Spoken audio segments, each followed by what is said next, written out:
Novamente, boa noite a todos, sejam muito bem-vindos à Casa de Deus. Quão bom estarmos aqui nesse lugar, né? Juntos, para nada mais, nada menos do que falar com o nosso Deus, aprender um pouco mais sobre Ele. E se você está aqui hoje, existe um propósito. E antes de tudo, antes de eu abrir a Bíblia, antes de eu conversar de verdade com vocês, eu queria mais uma vez orar.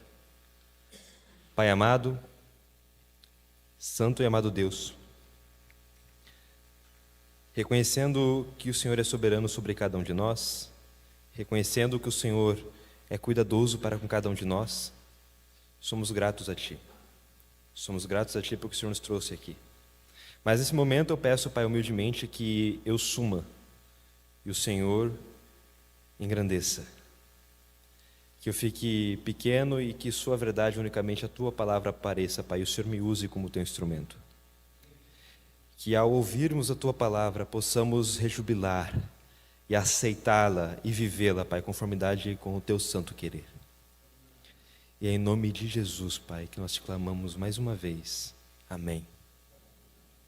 Queridos, nos passos de Jesus, o que isso significaria, o que nós poderíamos compreender sobre isso?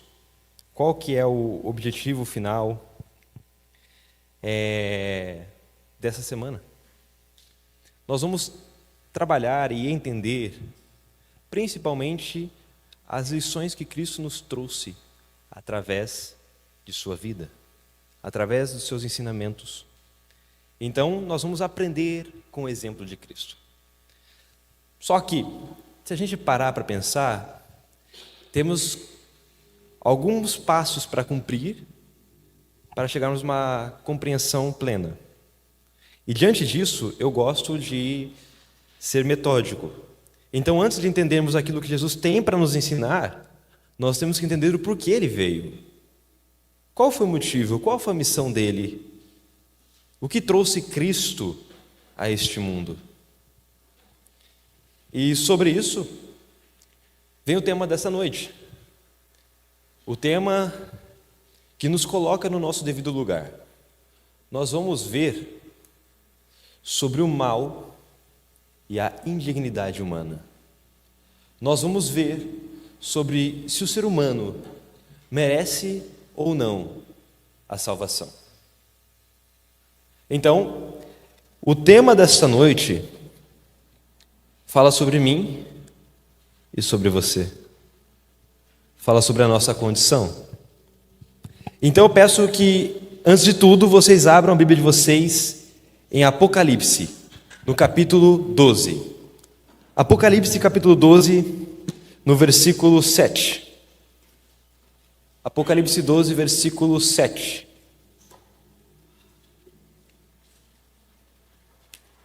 Apocalipse 12, versículo 7. Quem achou, diga amém. Quem não achou, diga misericórdia. Deus tem misericórdia de vocês, meus queridos. Apocalipse 12, versículo 7 ao 9. Apocalipse 12, versículo 7 ao 9. Diz bem assim: Houve peleja no céu. Miguel e os seus anjos pelejaram contra o dragão. Também pelejaram o dragão e seus anjos. Todavia, não prevaleceram e nem mais se achou no céu lugar deles. E foi expulso o grande dragão, a antiga serpente que se chama Diabo e Satanás, o sedutor de todo o mundo. Sim, foi atirado para a terra e com ele os seus anjos.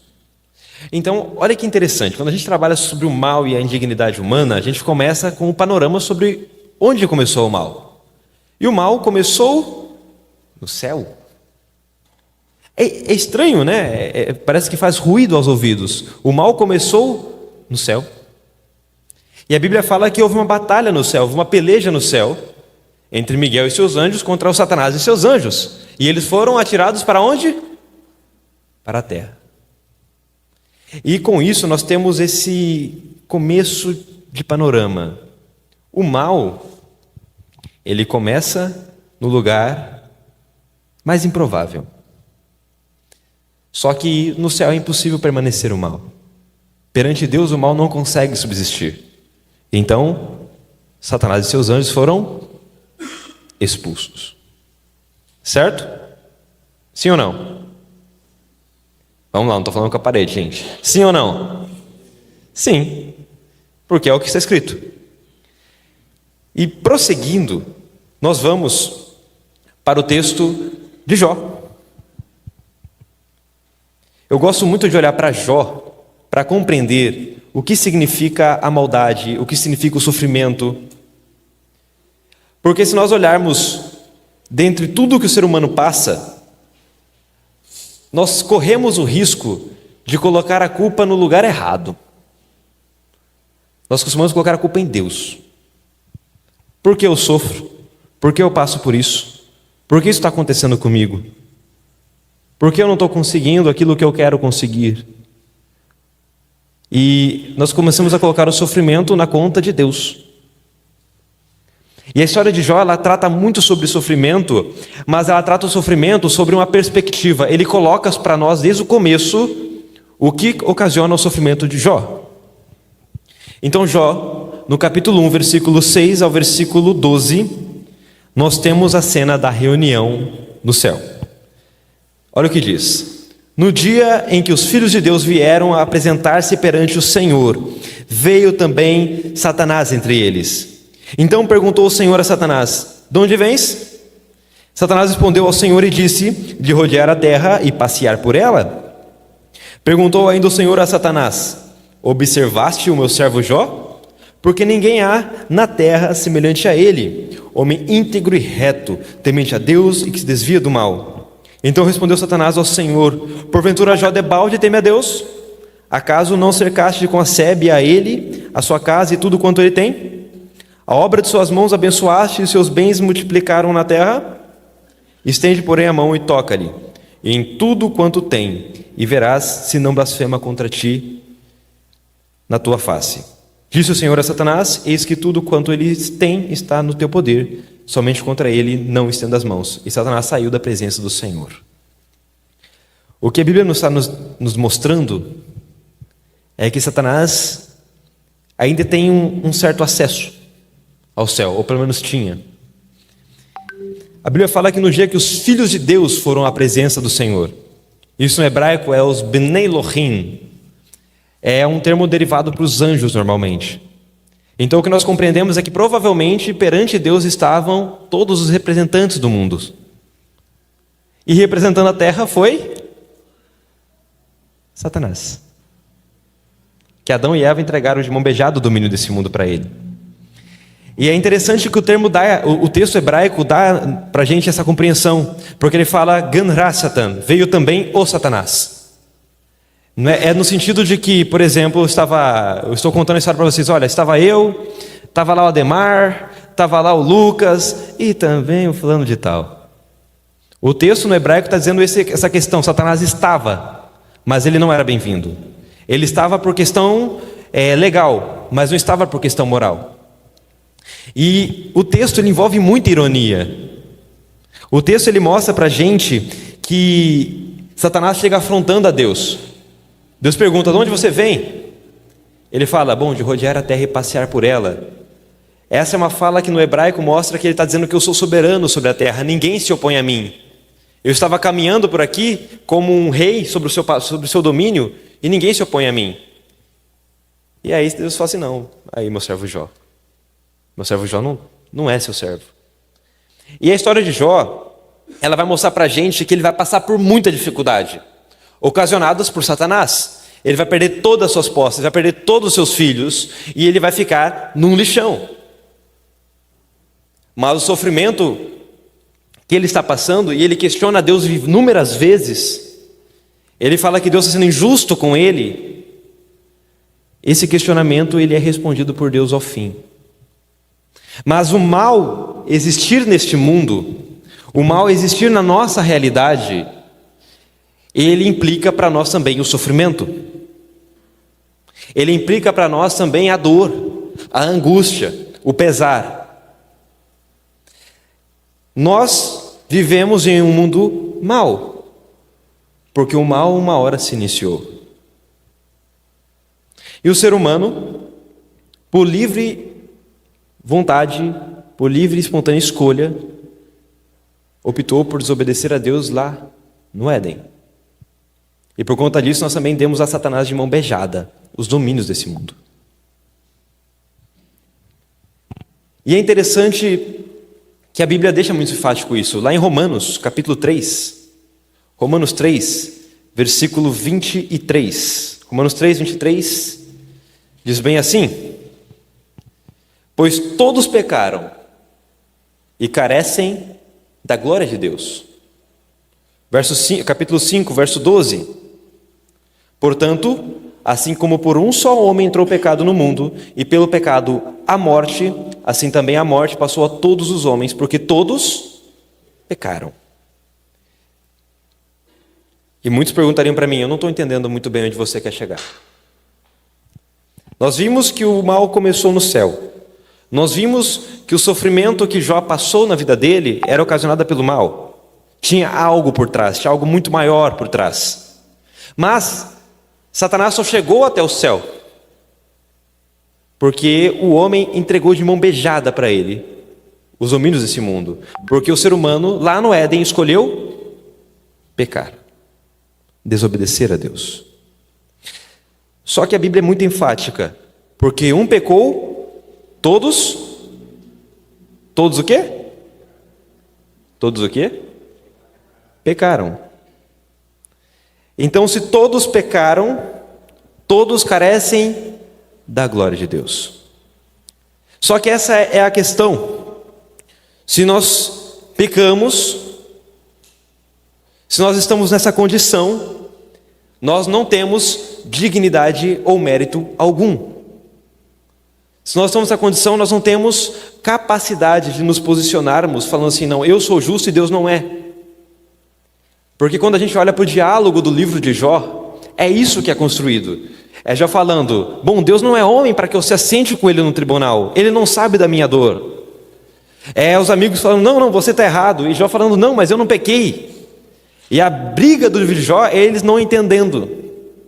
E Jó questionando a Deus e os amigos tentando defender a Deus.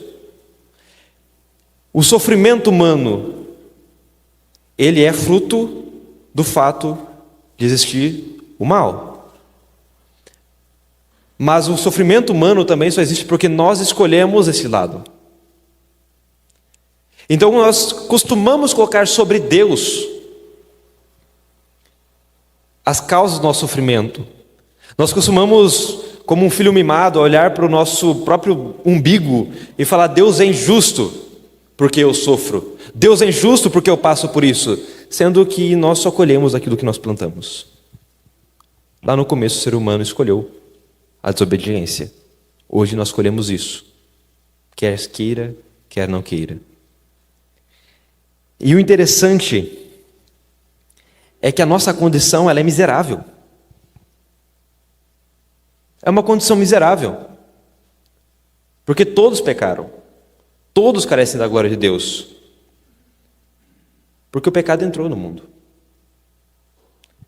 E Paulo reforça isso em Romanos 6, 23. Porque o salário do pecado é o quê? A morte.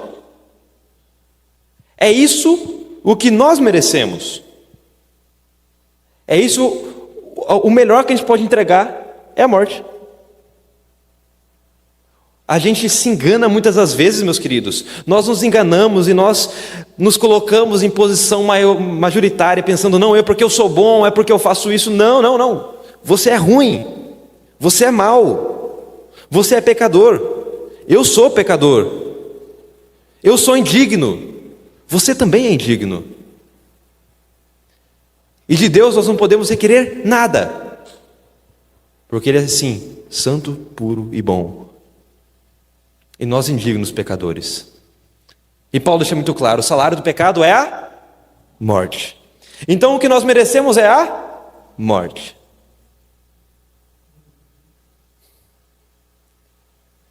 Mas sabe, Deus não nos trata conforme nós merecemos. Deus não nos trata conforme eu e você receberia. É a mesma coisa de um pagamento. A gente trabalha recebe o pagamento. O nosso pagamento é a morte. Esse é o nosso salário. Mas Deus, Ele é misericordioso. E o verso de Romanos 6, 23 não para aí. Ele é contínuo. E vamos ler então do verso 20 ao 23, para entender também o seu contexto. Romanos 6, verso 20 ao 23. Porque quando éreis escravos do pecado, estáveis isentos em relação à justiça. Naquele tempo, que resultado escolhestes? Somente as coisas de que agora vos envergonhais, porque o fim delas é a morte. Agora, porém, libertados do pecado, transformados em servos de Deus, tendes o vosso fruto para a santificação e, por fim, a vida eterna. Porque o salário do pecado é a morte, mas o dom gratuito de Deus é a vida eterna em Cristo Jesus. Sabe, queridos, eu olho para isso e eu fico abismado, eu fico assombrado, porque é incrível. É incrível, porque quando a gente olha para tudo o que nós passamos, para tudo o que nós vivemos, nós não recebemos o devido salário. Uma vez eu vi uma piada na internet, que um funcionário chegou para o patrão e falou: olha, a partir de agora eu quero que você me pague de acordo com aquilo que eu produzo. E ele falou: é contra a lei pagar abaixo do salário mínimo. A gente não recebe aquilo que a gente merece. A gente recebe... É graça, gente. É graça. Nós somos indignos. Nós temos que ter isso na nossa mente sempre. Eu e você. Nós não merecemos nada. Nós não merecemos presentes. Nós não merecemos dom nenhum. Nós merecemos a morte.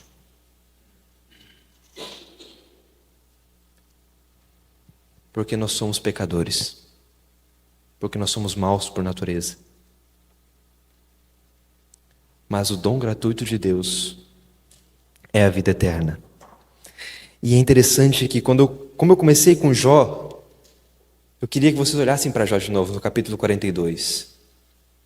Porque Jó, depois de vários questionamentos para Deus, de não entender a sua luta, de não entender o seu sofrimento, Jó, ao fim da sua jornada, ao fim das perguntas que Deus faz para ele tem esse verso, que é o capítulo 42, do verso 2 ao verso 6. Bem sei que tudo podes. Olha o que Jó disse após entender o que Deus fez por ele. Bem sei que tudo podes, e nenhum dos teus planos pode ser frustrado. Quem é aquele, como disseste, que sem conhecimento encobre o conselho? Na verdade, falei do que eu não entendia. Coisas maravilhosas demais para mim, coisas que eu não conhecia. Escuta-me, pois, havia dito, e eu falarei. Eu te perguntarei, e tu me ensinarás. Eu te conhecia só de ouvir, mas agora os meus olhos te veem. Por isso me abomino e me arrependo no pó e na cinza. Queridos, o texto hebraico ele é lindo, porque na filosofia do texto hebraico, na poesia do texto hebraico, o que está dizendo ali Jó, quando ele fala, os meus olhos te veem, os meus olhos te contemplam, ele está dizendo que Deus se fez pequeno demais e Jó pôde olhar para ele. Deus se fez pequeno demais e Jó pôde olhar para ele. Nós somos miseráveis. Nós não merecemos e nós não temos nem por direito questionar a Deus sobre nada. Mas Ele ainda nos permite fazer isso. Ele não imputou sobre Jó o pecado de questionar. Nós não podemos cobrar Deus sobre nada, mas mesmo assim Ele vai e nos oferece o dom gratuito dEle, que é a vida eterna. Ele nos oferece seus dons, Ele nos oferece seus cuidados. E Ele ainda por cima se fez pequeno. Ele se humilhou, Ele se rebaixou. Ele que, sendo Deus, tornou-se homem, na pessoa de Jesus Cristo. É por isso que esse é o ponto principal, é o nosso pontapé, é a partir daqui que nós começamos, para entender qual que é o nosso lugar, para entender qual que é o nosso mérito? Nenhum. Mas nós também entendemos que Deus não nos paga de acordo com o nosso mérito. Amém por isso, não é? E aí, o que devo fazer para aceitar essa graça? O que eu devo fazer para receber o perdão de Deus? Você se sente pecador? Você se sente pecador, sim ou não? Porque você é, eu também sou. E o pecado precisa do quê? De perdão. Mas como é que eu posso pedir perdão a Deus? Como é que eu posso me chegar ao trono celestial e pedir perdão? Bem, na carta de 1 João, capítulo 1, versículo 9, nós vamos ter uma direção. 1 João, capítulo 1, versículo 9.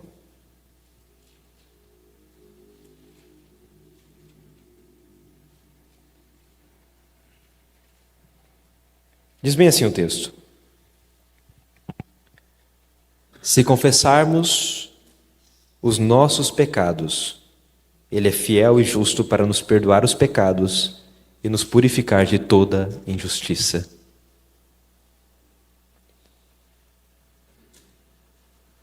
Nós somos pecadores, nós somos indignos, mas para que nós recebamos o perdão de Deus, precisamos fazer o quê? Confessar os nossos pecados. E vamos seguir mais um verso. Isaías, capítulo 1, versículo 18. Venham, vamos refletir juntos, diz o Senhor. Embora os seus pecados sejam vermelhos como a escarlate, eles se tornarão brancos como a neve. E embora sejam rubros como a púrpura, como a lã se tornarão. Deus promete para mim e para você o perdão. Rafael, eu já roubei. Rafael, eu já matei. Rafael, eu já adulterei. Deus me perdoa mesmo assim?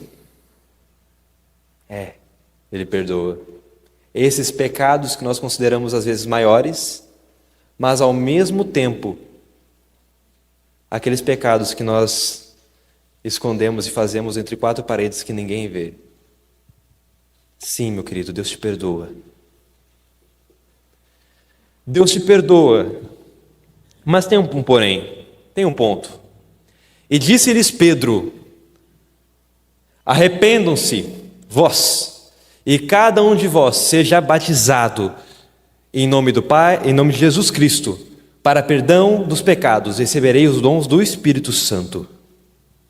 Então, um passo interessante e importante, que é um dos primeiros passos que nós devemos dar, quando eu me arrependo dos meus pecados, eu me arrependo da situação que eu me encontro, é me batizar. Sabe, queridos, é interessante que nós deixamos para o final uma coisa que era para ser uma das primeiras. Porque a ordem é: se você se arrepende da sua situação, se arrepende do seu pecado, tudo bem, agora desça as águas.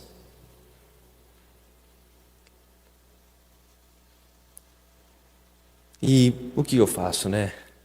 Paulo é incrível em suas falas. Ele fala: como cooperadores de Deus, insistimos com vocês para não receberem em vão a graça de Deus, pois ele diz: eu o ouvi no tempo favorável e o socorri no dia da salvação. Digo-lhes agora, é o tempo favorável, agora é o dia da salvação. Queridos, nós somos indignos, nós somos falhos, nós somos pecadores e nós carecemos da graça de Deus. E Deus nos dá essa graça, Ele nos concede o perdão, mas Ele nos pede: se você me ama, se você quer o perdão pelos pecados, se entregue através do batismo. E a decisão para descer as águas, a decisão para aquele ato público de aceitação a Jesus Cristo, ele não é um ato que nós fazemos no momento à parte, que nós deixamos para depois. Tem que ser agora. Tem que ser agora a decisão. É por isso que Paulo nos diz: digo-lhes que agora é o tempo favorável, agora é o dia da salvação. O dia de você tomar o lado de Cristo, o dia de você tomar ao lado do nosso Senhor e Salvador, tem que ser agora. Tem que ser neste momento. Porque se dependermos de nós, de mim e de você, nosso único destino, a nossa única direção é o lago de fogo e enxofre. A nossa única direção é a morte, porque esse é o nosso salário, essa é a paga que eu e você merecemos. Mas Deus não, Ele não nos concede isso, Ele nos concede o perdão, Ele nos concede misericórdia. E Ele nos pede uma coisa em volta: aquele que crer e for batizado, esse será salvo. Agora a pergunta é: você aí, que está me ouvindo, você aceita o perdão de Deus? Você aceita e se arrepende pelos seus pecados também? Eu queria perguntar: você de coração aceita o perdão de Deus? Você se arrepende dos seus pecados? Quem aqui aceita o perdão de Deus e se arrepende pelos seus pecados? Amém. Que Deus seja louvado. Mas sabe, você não está com a mão levantada aí por minha causa. Engana-se. É com Ele que vocês estão afirmando. Se você se arrepende pelos seus pecados, se você arrepende da sua condição, se você entende que você precisa de Jesus Cristo na sua vida hoje, não deixe para amanhã a decisão de se entregar a Ele agora. Não deixe para amanhã. E eu queria chamar aqui à frente o grupo que está cantando aqui. Eles vão fazer um louvor. E enquanto eles cantarem, você que se arrepende dos seus pecados, você que arrepende dos seus erros e quer a graça de Cristo, eu quero que você venha até a frente comigo. Nem que eu tenha que ficar aqui sozinho, porque eu me arrependo dos meus pecados, então eu já vou orar por mim mesmo. Mas se você se arrepende dos seus pecados, se você quer o perdão de Cristo e quer uma nova vida, vem aqui à frente que eu quero orar por cada um de vocês. Aceite o chamado de Cristo, em nome de Jesus.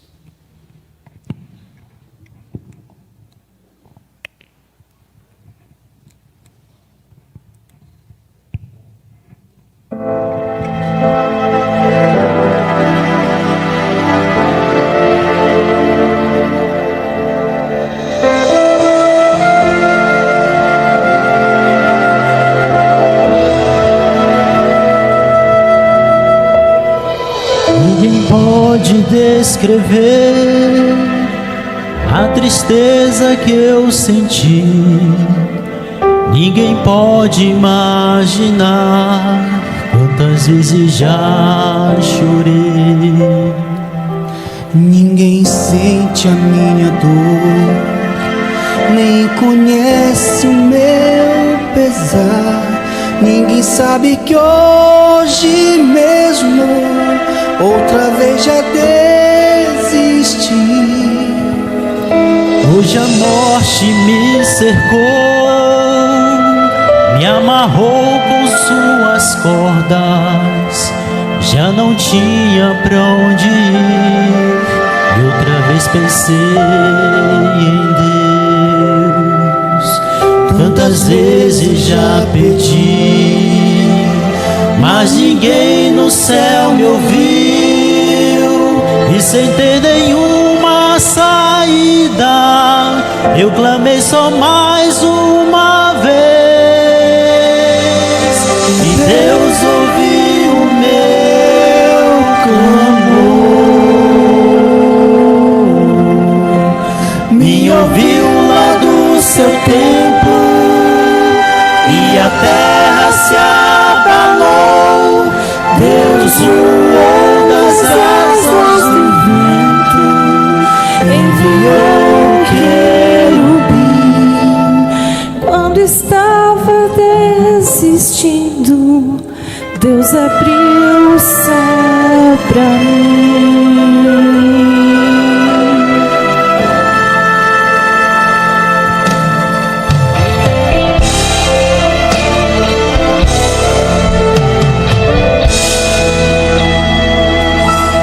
Deus então me descreveu cada um dos meus pedidos, me contou que estava aqui, que chorou quando eu chorei. Se você já desistiu, não consegue acreditar, não se esqueça que um dia eu clamei só mais uma vez. Deus ouviu o meu clamor,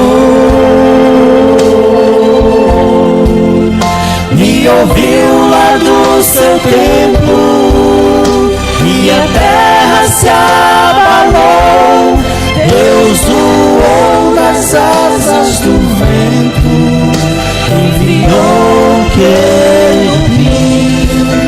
Quando estava desistindo, Deus abriu o céu pra mim.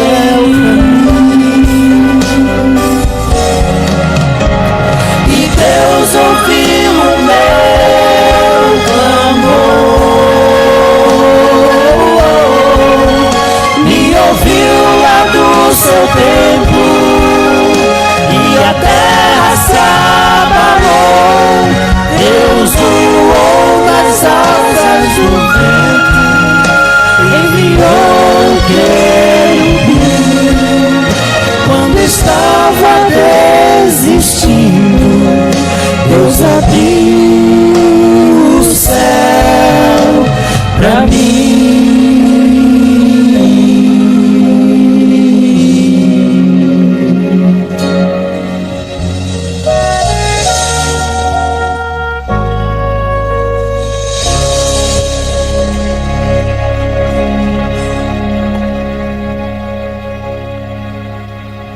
Deus seja louvado pela vida de cada um de vocês.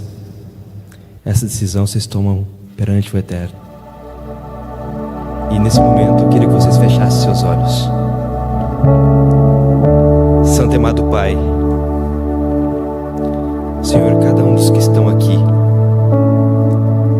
eles têm no coração deles a convicção dos seus pecados, da sua indignidade, da necessidade do seu perdão, da necessidade do seu amor. Oh, Pai, nós precisamos disso. Senhor, carecemos da Tua glória, carecemos da Tua graça. E neste momento, Pai, que o Espírito Santo inunde a nossa vida, que a Tua graça transborde o nosso coração, e que essa decisão que foi tomada agora, para este momento, não seja uma decisão que pare aqui, mas seja uma decisão para a vida toda.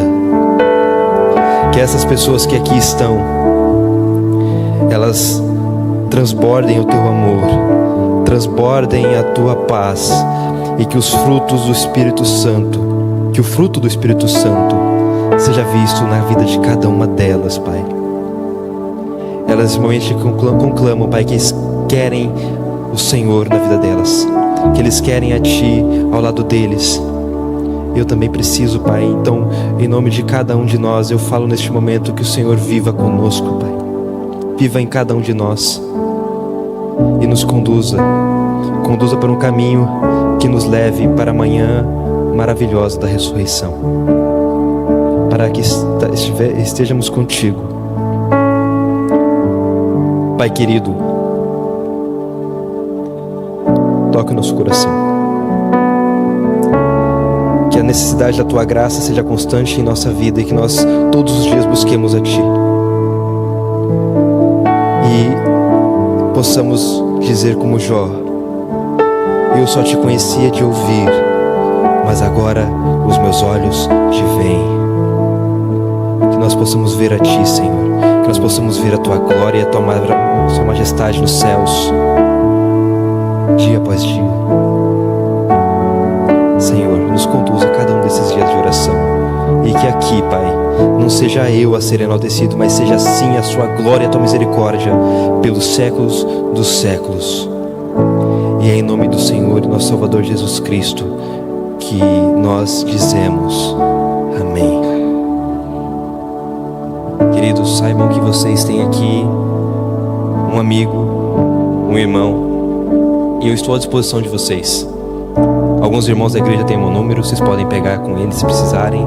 Eu estou aqui à disposição para tirar dúvida, para ajudar, porque as mãos têm que estar estendidas para sempre. Deus abençoe cada um de vocês e eu vejo vocês amanhã. Deus seja louvado.